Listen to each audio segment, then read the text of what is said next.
Hola, buenos días, amigos. Estoy iniciando la transmisión de la clase de hoy del sistema digestivo. Si me pueden comentar, si pueden verla, si me pueden escuchar bien. Iniciando la transmisión de la clase de hoy.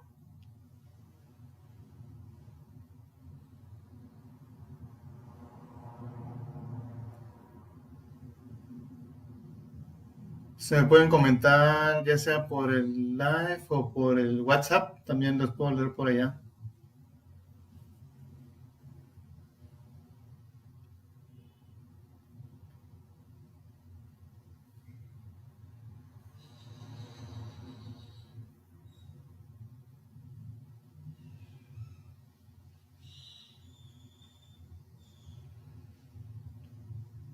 Ok.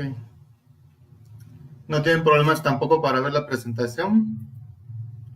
Nada más le voy a cambiar para ver si ustedes también la ven.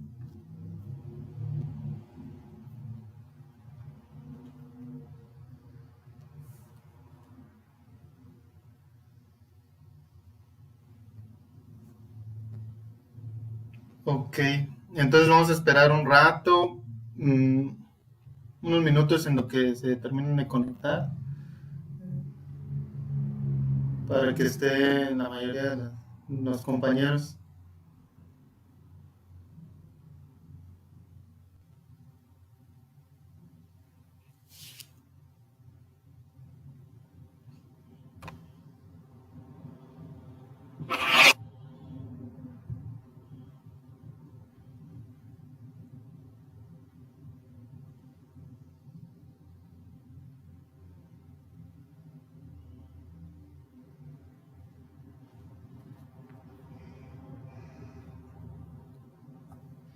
Aquí me parece que hay al momento 9 personas.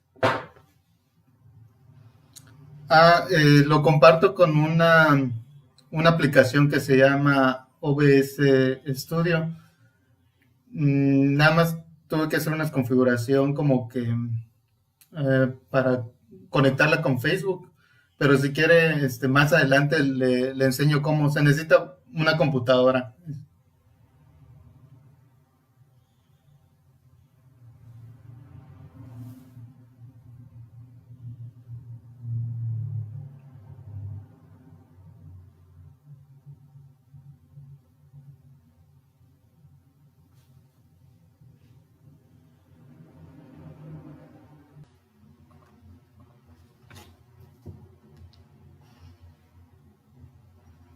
Hola, buenos días, amigos. Estoy iniciando la transmisión de la clase de hoy del sistema digestivo. Si me pueden comentar, si pueden verla, si me pueden escuchar bien. Iniciando la transmisión de la clase de hoy.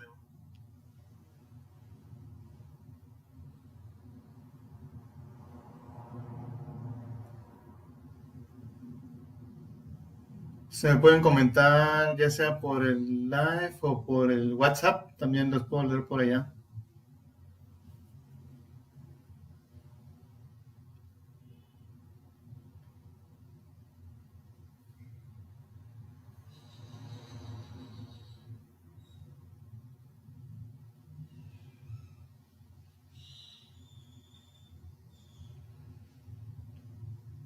Ok.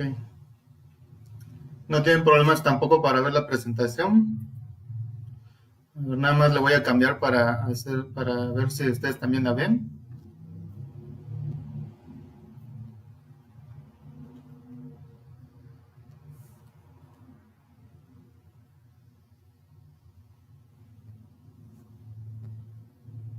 Ok. Entonces vamos a esperar un rato, mm, unos minutos en lo que se terminen de conectar, para que estén la mayoría de los compañeros.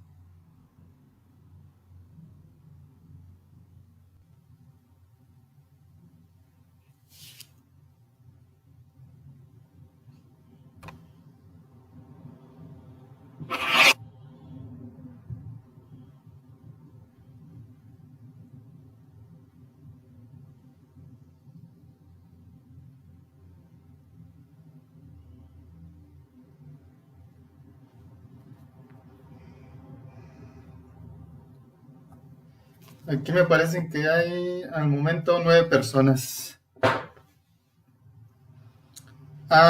Lo comparto con una aplicación que se llama OBS Studio. Nada más tuve que hacer una configuración como que para conectarla con Facebook, pero si quiere, más adelante le enseño cómo. Se necesita una computadora.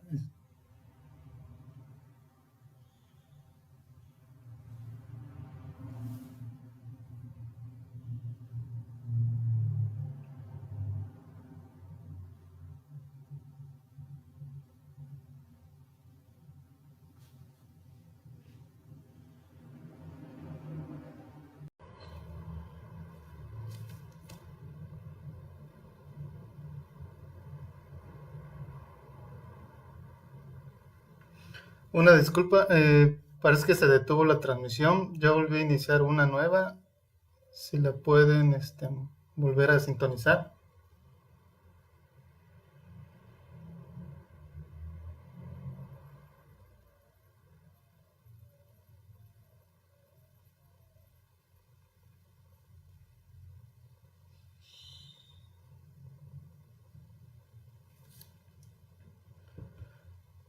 Sí, una disculpa, es que se me detuvo. Vamos a tratar de continuar. Como les decía, así como ayer vimos, pues las funciones del sistema digestivo son transporte de agua, alimentos, secreción de líquidos, digestión y absorción. También así como la excreción de todo aquello que no se pudo digerir. Como tal, el tubo digestivo se extiende desde el esófago hasta el conducto anal. Es un hueco de diámetro variable. En todas sus porciones pues va cambiando como que el tamaño y presenta casi la misma organización estructural básica en toda su longitud. Vamos a ver que está separado por capas y lo podemos ver en esta imagen. Está formado por 4 capas distintas, que es la capa mucosa. Por ejemplo, aquí está un corte del estómago. La capa mucosa, que tiene como que la capa epitelial, está sostenida por una lámina propia, que es tejido conjuntivo, y vamos a ver que tiene una capa muscular de la mucosa. Después está la submucosa. Abajo está otra capa muscular que presenta como una división interna y externa, y una capa serosa o adventicia. Así como tal, a lo largo del esófago, el estómago, el intestino delgado, el intestino grueso, tienen como que la misma conformación básica. Algo un dato muy curioso, y lo vamos a ver, es que como tal, el tubo digestivo es un tubo como tal, es un forma.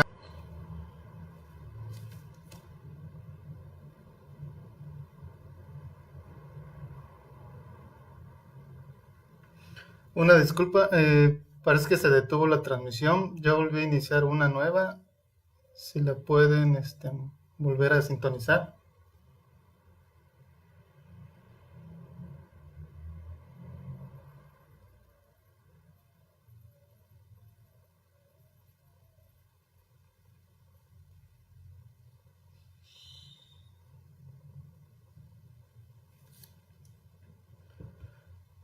Sí, una disculpa, es que se me detuvo. Vamos a tratar de continuar. Como les decía, así como ayer vimos, pues las funciones del sistema digestivo son transporte de agua, alimentos, secreción de líquidos, digestión y absorción.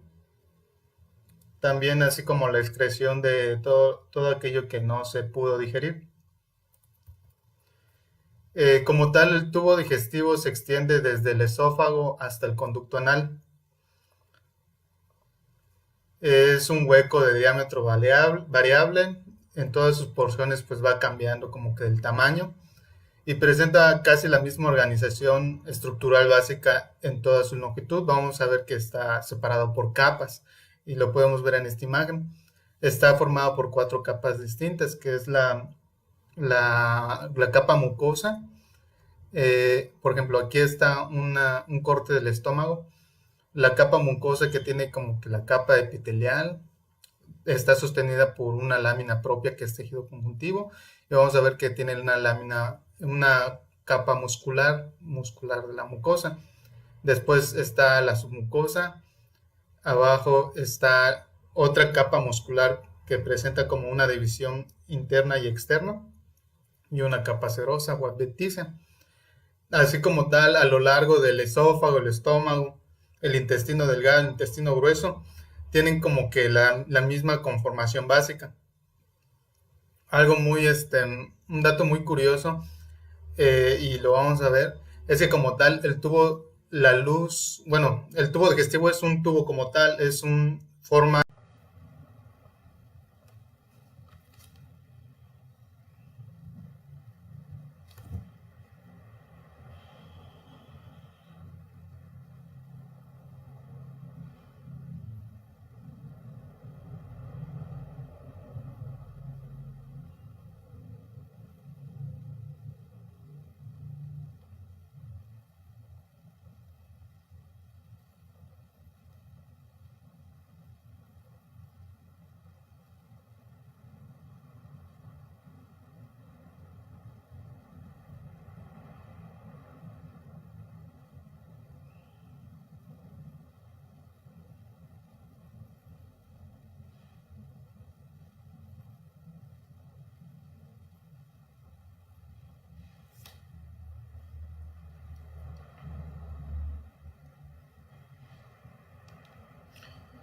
Como tal, la capa mucosa, sus funciones, como ya habíamos dicho, es de protección, absorción y secreción. Vamos a ver más adelante cómo hace cada uno de estos. La protección como tal es una capa de células que es la barrera epitelial y separa el contenido del lumen de los tejidos y los órganos del cuerpo. Evita la entrada de antígenos, gérmenes y patógenos y otras sustancias, como ya hemos visto cómo funciona el epitelio. Eh, por ejemplo, en el esófago es un epitelio estratificado plano y protege contra la abrasión causada por los alimentos. También vamos a ver más adelante que el moco también ayuda a esta protección. En la proporción gastrointestinal del epitelio es cilíndrico simple y forma una barrera permeable selectiva, es decir, que no deja pasar todo, generalmente pues solo las sustancias nutritivas. La parte de absorción que se da mediante vaginaciones de la mucosa y la submucosa, y esto sirve para incrementar la superficie de absorción. Varían en tamaño y orientación y también pueden cambiar de acuerdo a los movimientos del músculo liso.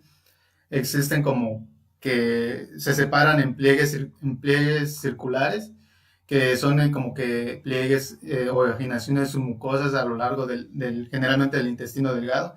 Serían como estas, que se van haciendo como que hacia adentro. Aquí está remarcado. También existen lo que son las vellosidades, que son evaginaciones mucosas que cubren la superficie del intestino o de estos pliegues, que son como que estas partes, cada vez como que más chiquito, pero se va haciendo más evaginaciones. Y después están las microvellosidades, que son evaginaciones microscópicas muy juntas en la superficie apical, y generalmente es como para tener una superficie de absorción. Son estos, aquí ya estamos viendo como que cada célula por separado. Aquí estamos viendo las células y sus núcleos que están como que en las vellosidades. Estas serían las vellosidades. Aquí, por ejemplo, hay un ejemplo de lo que sería. Aquí están las células y pues las microvellosidades se encuentran muy pequeñas. Después está la parte de la secreción.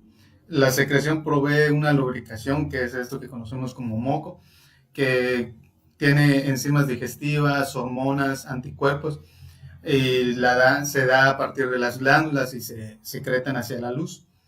Las glándulas mucosas son como que se extienden dentro de la lámina propia, eh, están como que en la capa mucosa. También existen glándulas mucosas que se encuentran en la capa submucosa y entregan sus secreciones a partir de tubos que desembocan en la luz, o conductos. Y están las glándulas extramurales que son fuera del tubo digestivo y entregan sus secreciones por conductos que atraviesan como que toda la pared. Como tal, las que se consideran extramurales son el hígado y el páncreas. Como tal, entregan sus productos y si ven por este conducto atraviesa toda la pared del tubo. Existe la lámina propia, que es como que es esta parte de tejido conjuntivo que sostiene a las células epiteliales. Está, todo lo que se absorbe es difundido hacia los vasos sanguíneos y a los vasos linfáticos que actúan también como parte del sistema inmunológico y generalmente tienen capilares fenestrados, capilares sanguíneos fenestrados que sirven como para que todos estos puedan pues pasar a la sangre, recolectan pues los metabolitos absorbidos.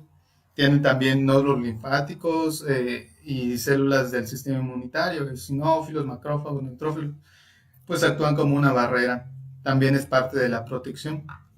Bueno, acá hay un ejemplo de cómo durante la absorción de grasas, pues las células van secretando, absorbiendo los lípidos y secretándolos, como que esto ya sería como la parte extracelular y se van todo hasta lo que son los vasos linfáticos, serían como que los de verde y los vasos sanguíneos en rojo. Más o menos así es como se van transportando. Después tenemos lo que tal la capa muscular de la mucosa, que se forma esta esta capa forma un límite entre la capa mucosa y la submucosa. Normalmente está dispuesta en una capa interna que es como circular y una capa externa que es longitudinal.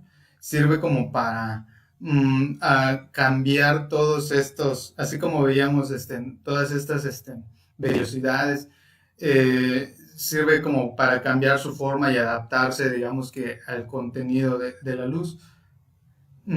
Producen este movimiento para formar crestas y valles y facilitan lo que es la absorción y la secreción.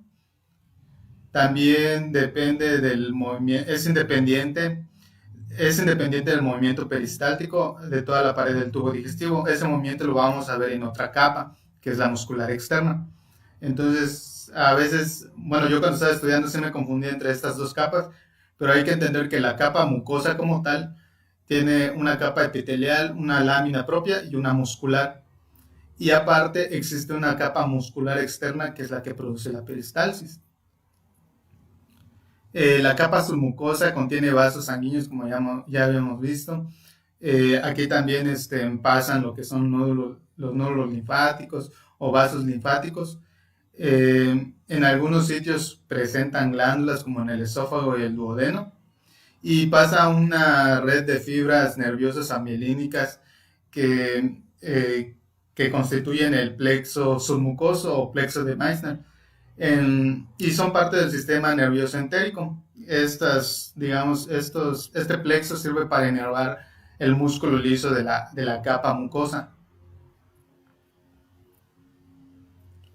Está la capa muscular externa, que son dos capas de músculo liso gruesas, más gruesas de la que vemos en la capa mucosa, y también están ordenadas en una forma como que una orientación circular y una orientación longitudinal.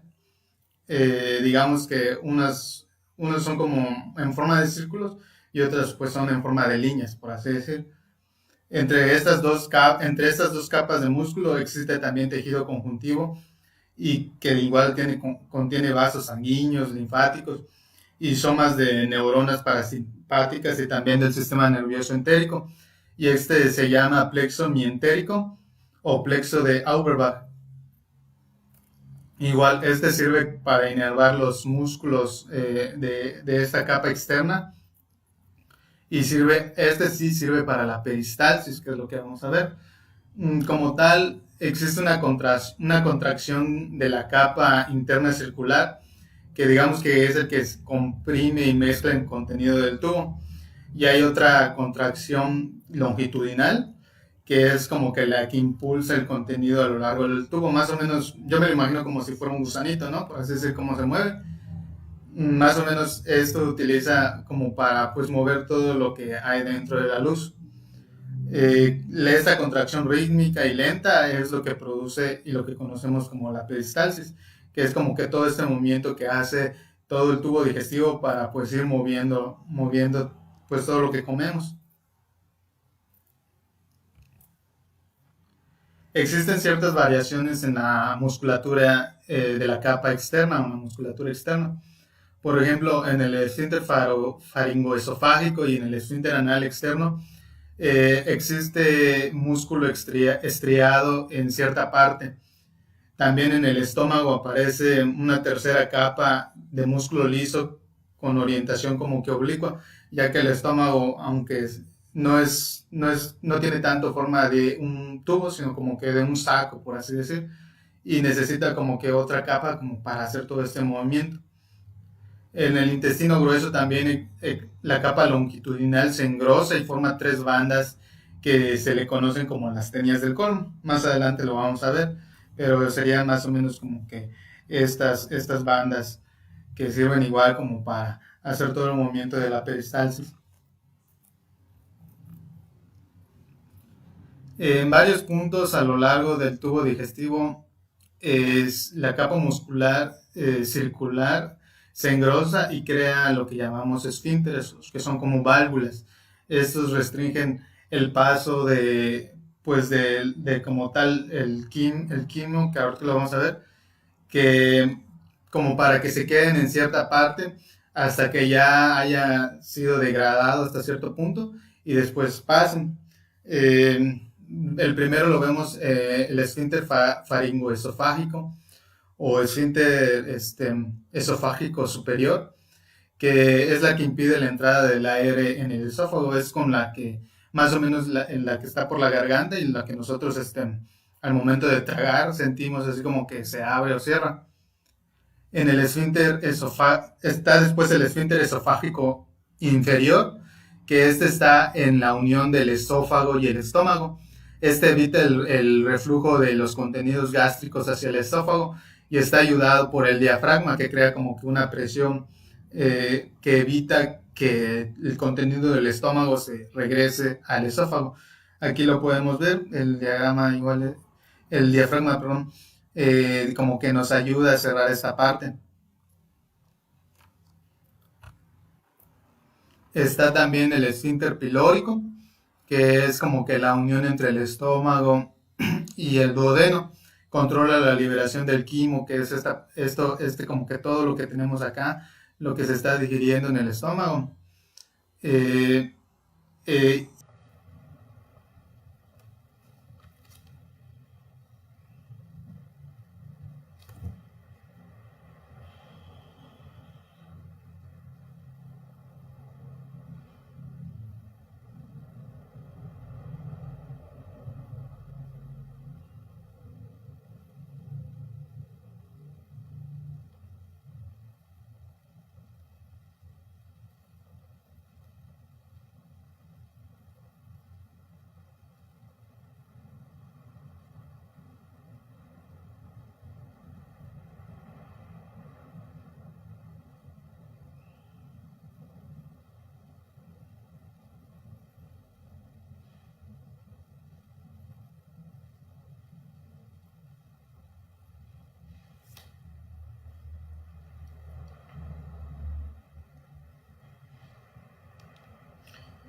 Como tal, la capa mucosa, sus funciones, como ya habíamos dicho, es de protección, absorción y secreción.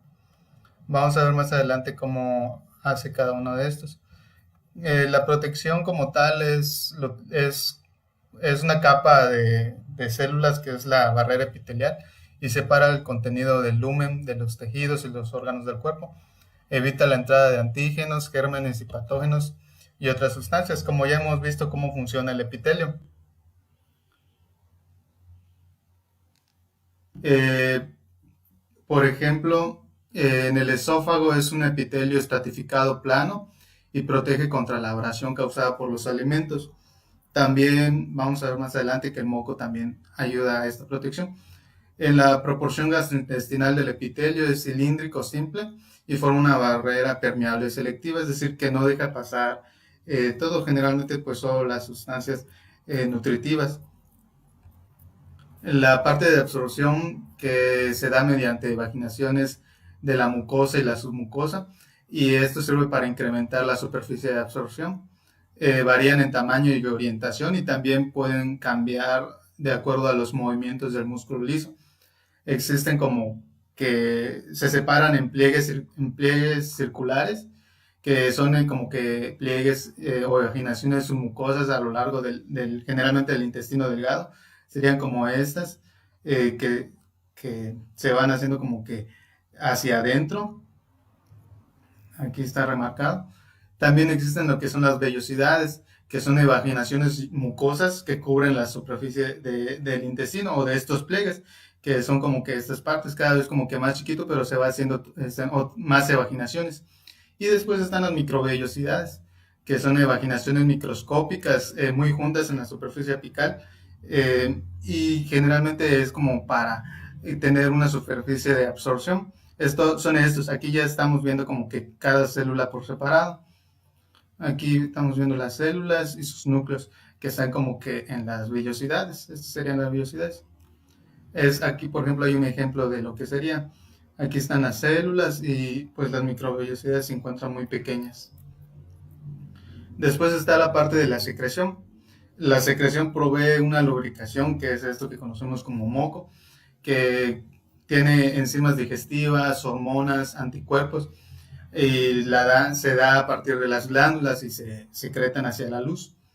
Las glándulas mucosas son como que se extienden dentro de la lámina propia, eh, están como que en la capa mucosa.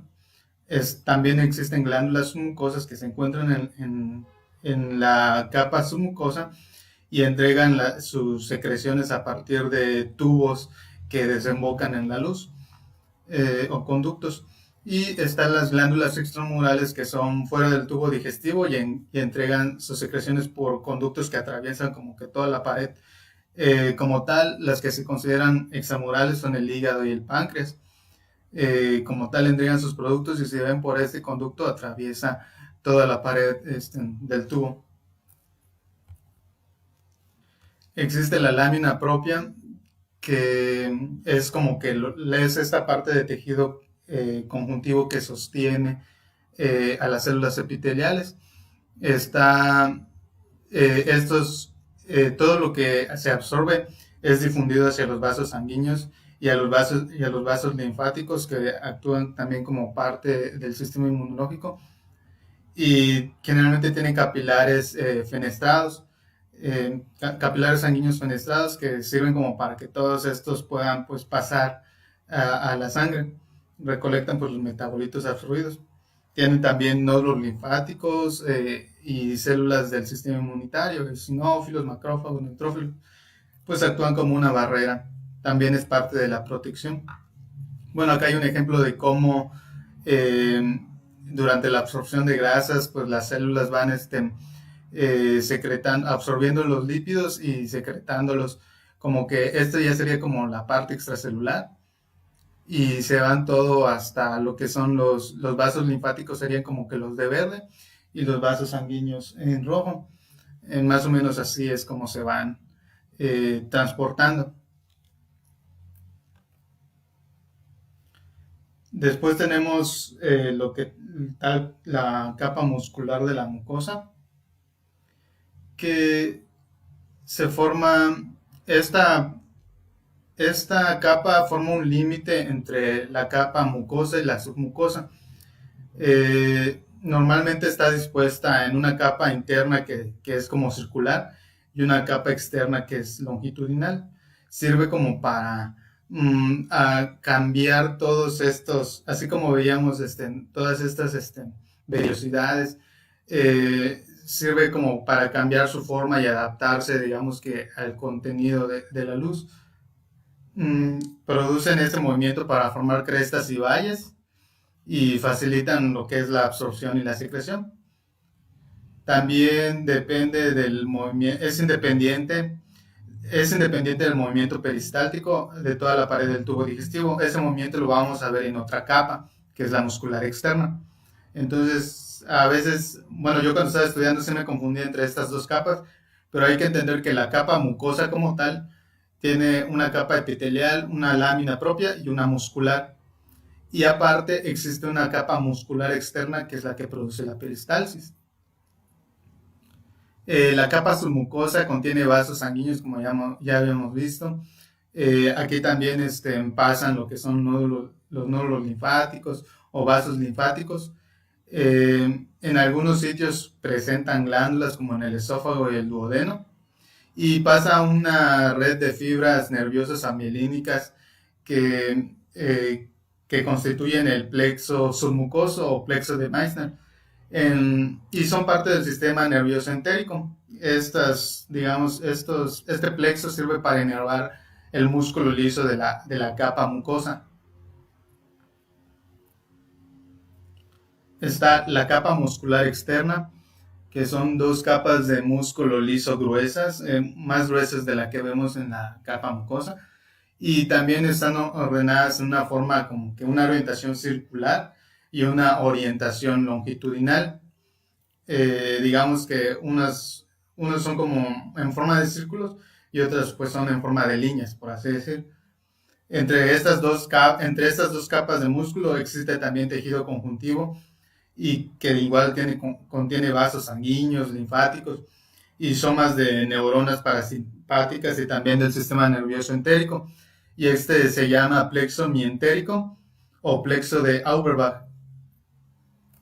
Igual, este sirve para inervar los músculos de esta capa externa y este sí sirve para la peristalsis, que es lo que vamos a ver. Como tal, existe una contracción de la capa interna circular, que digamos que es el que comprime y mezcla el contenido del tubo. Y hay otra contracción longitudinal, que es como que la que impulsa el contenido a lo largo del tubo. Más o menos, yo me lo imagino como si fuera un gusanito, ¿no? Por así decir, cómo se mueve. Más o menos esto utiliza como para pues mover todo lo que hay dentro de la luz. Esta contracción rítmica y lenta es lo que produce y lo que conocemos como la peristalsis, que es como que todo este movimiento que hace todo el tubo digestivo para pues ir moviendo pues todo lo que comemos. Existen ciertas variaciones en la musculatura de la capa externa o la musculatura externa.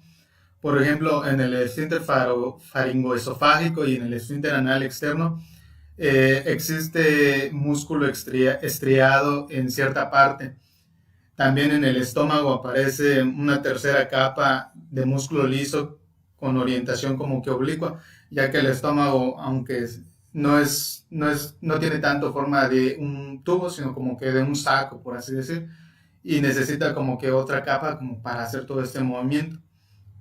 En el intestino grueso también la capa longitudinal se engrosa y forma tres bandas que se le conocen como las tenias del colon. Más adelante lo vamos a ver, pero serían más o menos como que estas bandas que sirven igual como para hacer todo el movimiento de la peristalsis.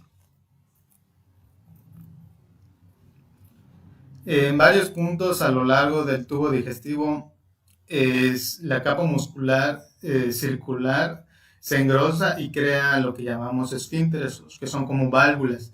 Estos restringen el paso de como tal el quimo, que ahorita lo vamos a ver, que como para que se queden en cierta parte hasta que ya haya sido degradado hasta cierto punto y después pasen. El primero lo vemos, el esfínter faringoesofágico o esfínter esofágico superior, que es la que impide la entrada del aire en el esófago. Es con la que, más o menos, en la que está por la garganta y la que nosotros al momento de tragar sentimos así como que se abre o cierra. En el esfínter está después el esfínter esofágico inferior, que está en la unión del esófago y el estómago. Evita el reflujo de los contenidos gástricos hacia el esófago y está ayudado por el diafragma que crea como que una presión que evita que el contenido del estómago se regrese al esófago. Aquí lo podemos ver, el diagrama igual, el diafragma, perdón, como que nos ayuda a cerrar esta parte. Está también el esfínter pilórico, que es como que la unión entre el estómago y el duodeno. Controla la liberación del quimo, que es como que todo lo que tenemos acá, lo que se está digiriendo en el estómago. Eh, eh,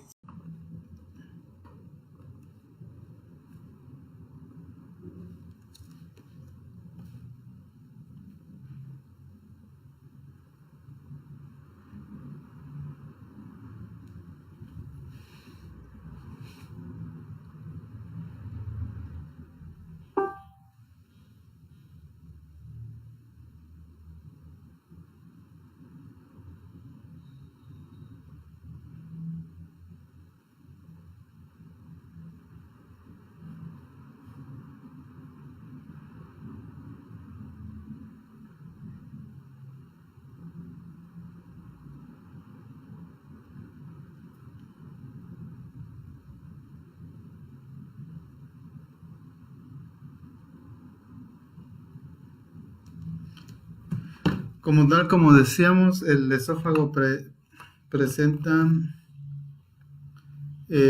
aquí vemos las 4 capas del esófago y más o menos es como está la conformación, la capa mucosa, submucosa, muscular y serosa, en este caso adventicia.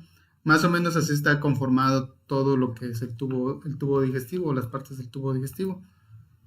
El esófago presenta unas glándulas que se llaman glándulas esofágicas propiamente dicha, que están en la parte submucosa en toda la longitud del esófago, predominan como que en la mitad superior y son pequeñas son glándulas pequeñas tubuloacinosas compuestas.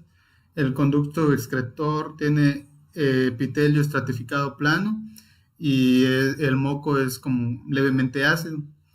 Tiene otras que se llaman glándulas esofágicas cardiales, que se encuentran como que en la lámina propia de la capa mucosa y están más presentes como que en la parte final del esófago.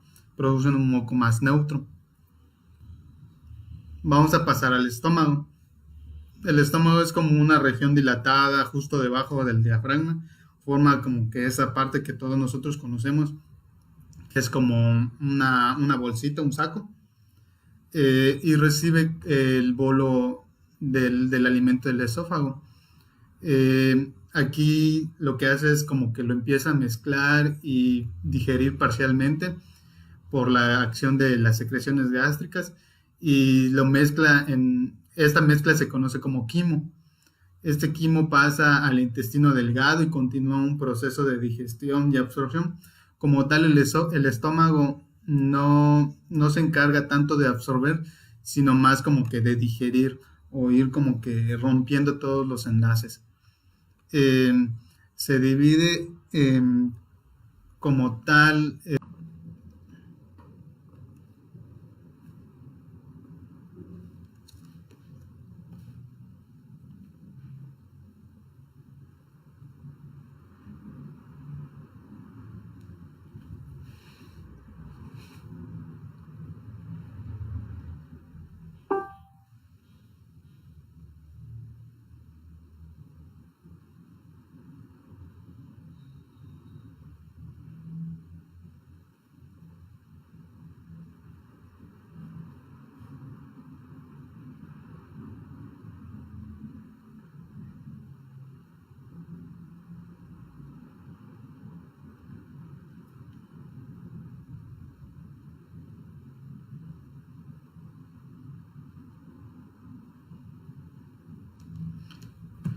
Como tal, como decíamos, el esófago presenta,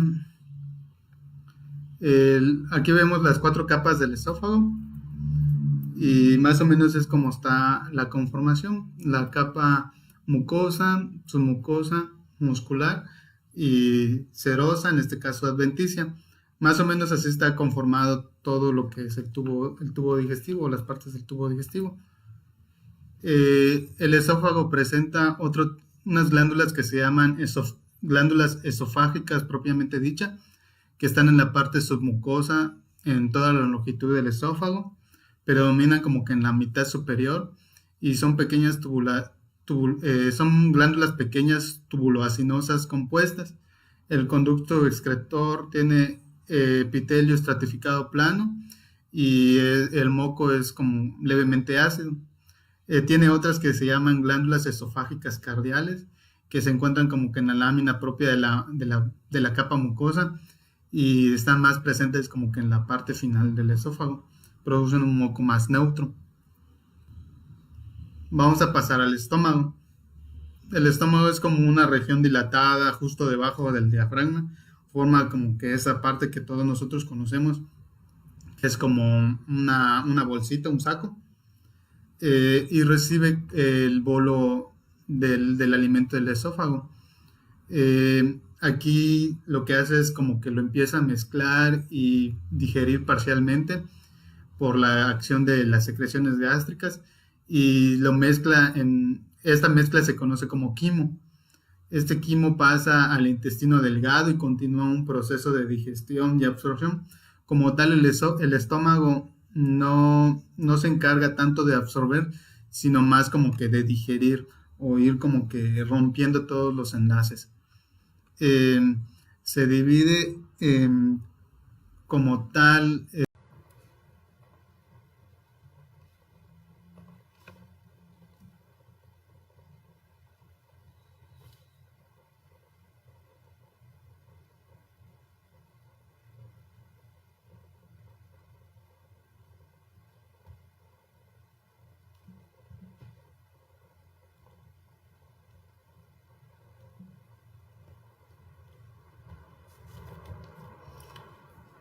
El estómago como tal también presenta unas regiones que se llaman regiones mamiladas o mamilones, que son como que surcos que igual ayudan para acrecentar la extensión de la superficie del estómago para la secreción. Era lo que veíamos aquí. Es toda esta parte que aumenta la superficie del estómago. Y también presentan fositas gástricas o faveolas, que son orificios en la superficie de la mucosa donde las glándulas desembocan. Y esto vamos a ver que sirve como para producir la secreción de moco. Aquí como que están estas partes indican como que estos huecos o estas fosas que vamos a ver. Está revestido por epitelio cilíndrico simple y como que es en la superficie de estas fositas, eh, que es como que toda esta parte, esta es como que la parte, la luz de las fosas. Aquí vamos a ver que se encuentran unas glándulas que sirven para producir moco o secretar moco.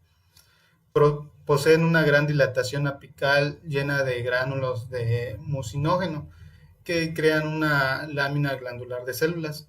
Secretan un moco visible de aspecto un poco turbio y con alta concentración de bicarbonato y potasio, que es como que alcalino.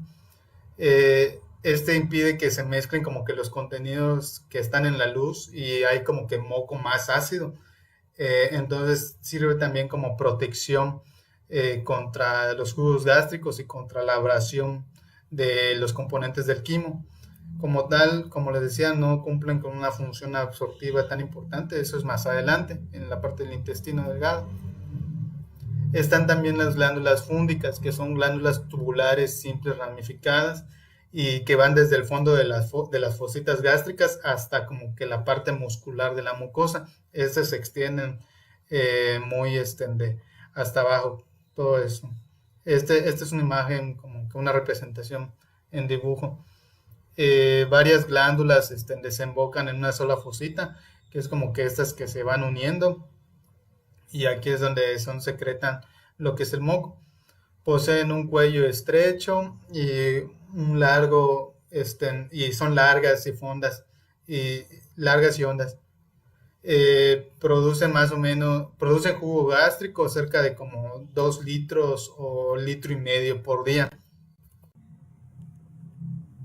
Los componentes del jugo gástrico, pues como tal, son el ácido clorhídrico, que tiene un pH bajo, la pepsina, que, se, que a partir del pepsinógeno y eh, junto con el ácido clorhídrico, que tiene un pH básico, se convierte en una proteína en una sustancia que hidroliza proteínas, rompe los enlaces peptídicos.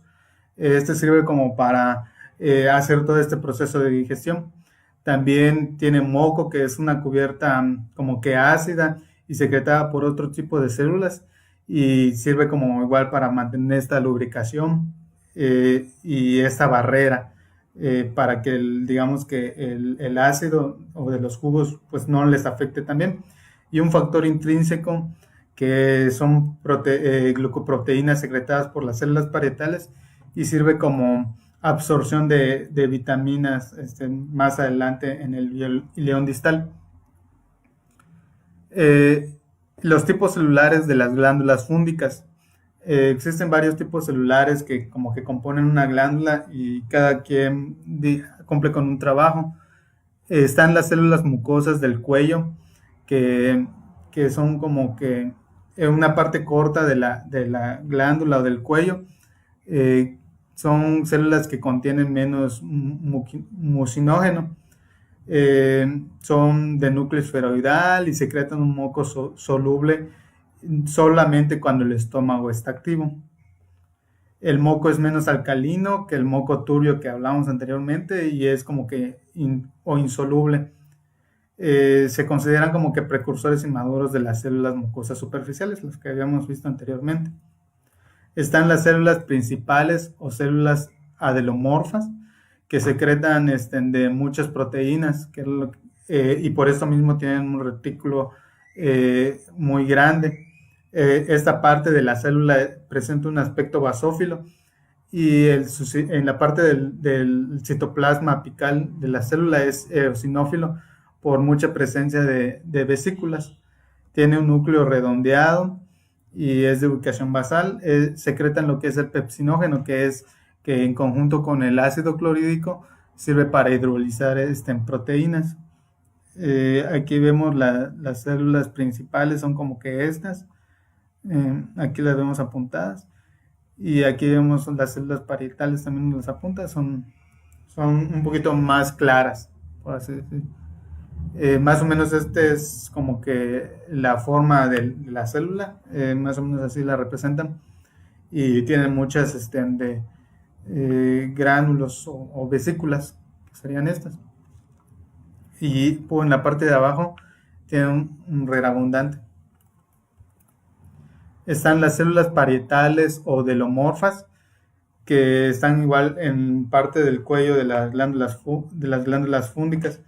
Estas se consideran como que con una forma triangular, en ocasiones binucleadas.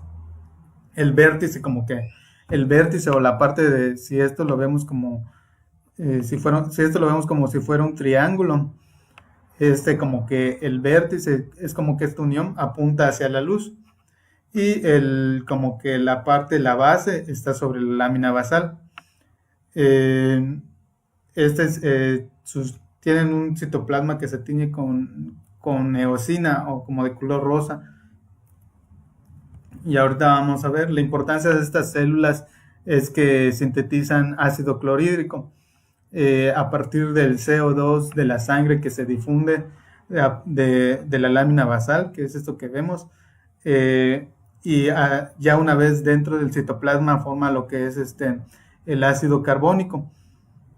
Asimismo, este ácido se disocia en iones de hidrógeno y en aniones de bicarbonato. Eh, Como tal, estos iones de hidrógeno son transportados por una bomba hacia este canalículo este canal de la célula. Digamos que es un canal intracelular, eh, y son transportados por la bomba de hidrógeno potasio, que es esta parte. Aquí transporta los iones de hidrógeno, y también por el otro lado, por así decir, son transportados iones de cloro hacia este canalículo, que es esta parte. Esos van subiendo, y en la parte como que la de arriba se unen y forman lo que es el ácido clorhídrico. Y así es como lo secretan a la luz del tubo de la glándula. Estas como tal sirven para... este ácido pues es muy corrosivo y es como parte de lo que nos sirve para hacer la digestión. Están también las células heteroendocrinas, que se encuentran normalmente en todos los niveles de la glándula, pero son más prevalentes en la base.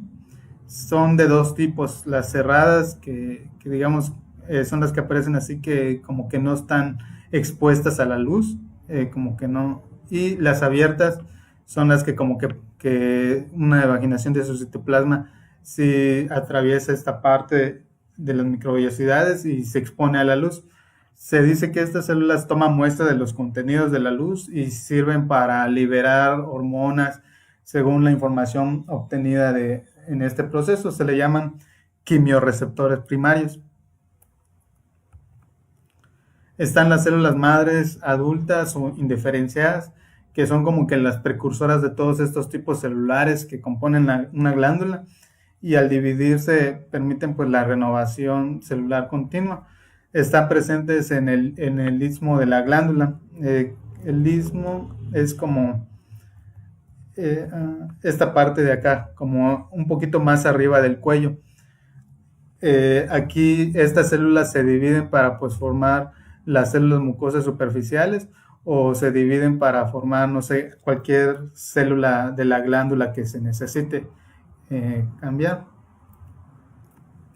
La vida media más o menos de las células mucosas superficiales es de 3 a 5 días, y cuando se necesitan reemplazar, pues estas van migrando por toda la pared de la fosita hasta la superficie luminal del estómago.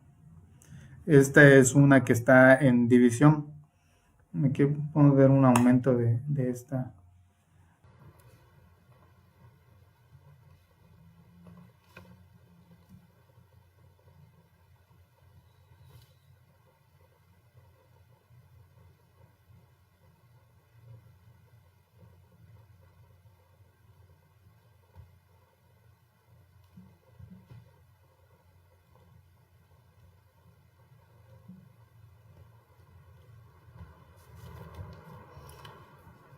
El estómago como tal también presenta unas regiones que se llaman regiones mamiladas o mamilones, que son como que surcos que igual ayudan para acrecentar la extensión de la superficie del estómago para la secreción.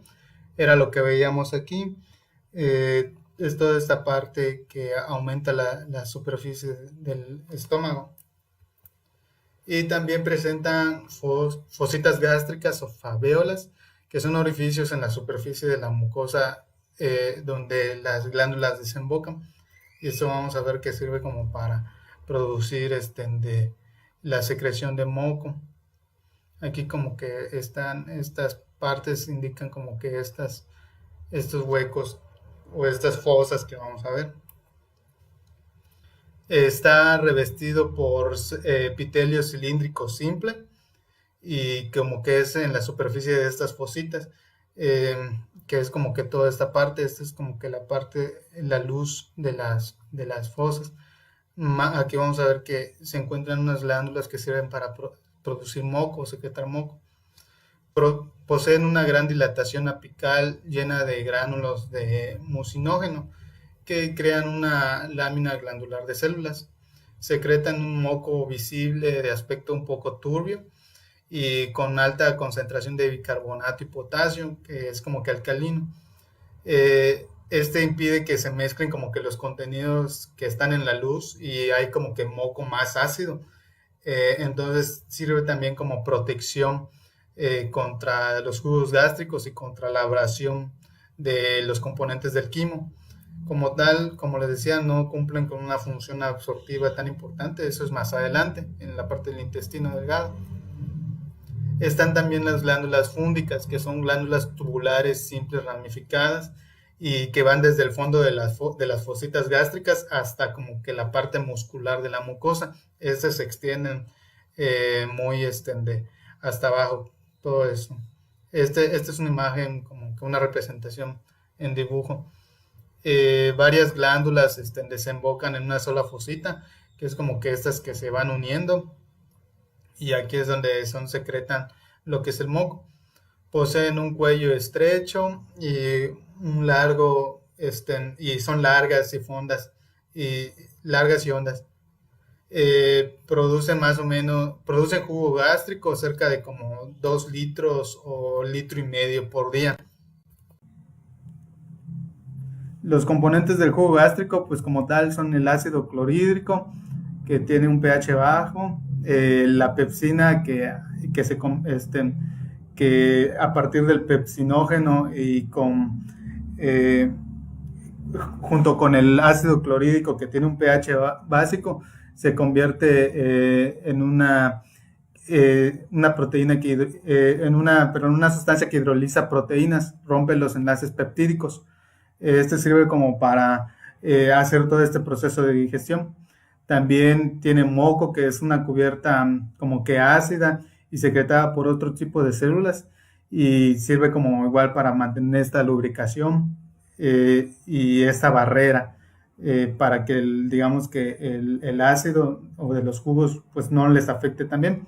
Y un factor intrínseco que son glucoproteínas secretadas por las células parietales, y sirve como absorción de vitaminas más adelante en el ileón distal. Los tipos celulares de las glándulas fúngicas. Existen varios tipos celulares que como que componen una glándula, y cada quien cumple con un trabajo. Están las células mucosas del cuello, que son como que en una parte corta de la glándula o del cuello. Son células que contienen menos mucinógeno. Son de núcleo esferoidal y secretan un moco soluble solamente cuando el estómago está activo. El moco es menos alcalino que el moco turbio que hablamos anteriormente, y es como que insoluble. Se consideran como que precursores inmaduros de las células mucosas superficiales, las que habíamos visto anteriormente. Están las células principales o células adelomorfas, que secretan de muchas proteínas, y por eso mismo tienen un retículo muy grande. Esta parte de la célula presenta un aspecto basófilo, y en la parte del citoplasma apical de la célula es eosinófilo por mucha presencia de vesículas. Tiene un núcleo redondeado y es de ubicación basal. Secretan lo que es el pepsinógeno, que en conjunto con el ácido clorhídrico sirve para hidrolizar en proteínas. Aquí vemos las células principales, son como que estas. Aquí las vemos apuntadas, y aquí vemos las células parietales, también las apuntas, son un poquito más claras, por así decir. Más o menos es como que la forma de la célula, más o menos así la representan, y tienen muchas gránulos o vesículas, que serían estas. Y en la parte de abajo tienen un redabundante. Están las células parietales o delomorfas, que están igual en parte del cuello de las glándulas fúngicas. Estas se consideran como que con una forma triangular, en ocasiones binucleadas. El vértice o la parte de, si esto lo vemos como si esto lo vemos como si fuera un triángulo, como que el vértice es como que esta unión apunta hacia la luz, y como que la base está sobre la lámina basal. Tienen un citoplasma que se tiñe con eosina o como de color rosa. Y ahorita vamos a ver la importancia de estas células. Es que sintetizan ácido clorhídrico a partir del CO2 de la sangre que se difunde de la lámina basal, que es esto que vemos, y ya una vez dentro del citoplasma forma lo que es el ácido carbónico.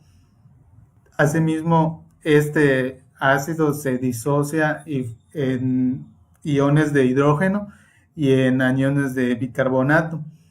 Eh, Como tal, estos iones de hidrógeno son transportados por una bomba hacia este canalículo este canal de la célula. Digamos que es un canal intracelular, eh, y son transportados por la bomba de hidrógeno potasio,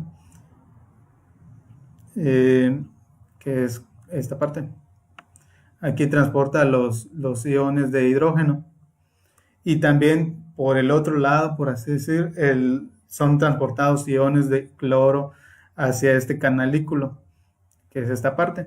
Esos van subiendo, y en la parte como que la de arriba se unen y forman lo que es el ácido clorhídrico. Y así es como lo secretan a la luz del tubo de la glándula. Estas como tal sirven para... este ácido pues es muy corrosivo y es como parte de lo que nos sirve para hacer la digestión. Están también las células heteroendocrinas, que se encuentran normalmente en todos los niveles de la glándula, pero son más prevalentes en la base. Son de dos tipos: las cerradas, que digamos son las que aparecen así, que como que no están expuestas a la luz, como que no, y las abiertas son las que como que una evaginación de su citoplasma si atraviesa esta parte de las microvellosidades y se expone a la luz. Se dice que estas células toman muestra de los contenidos de la luz y sirven para liberar hormonas según la información obtenida en este proceso. Se le llaman quimiorreceptores primarios. Están las células madres adultas o indiferenciadas, que son como que las precursoras de todos estos tipos celulares que componen una glándula, y al dividirse permiten pues la renovación celular continua.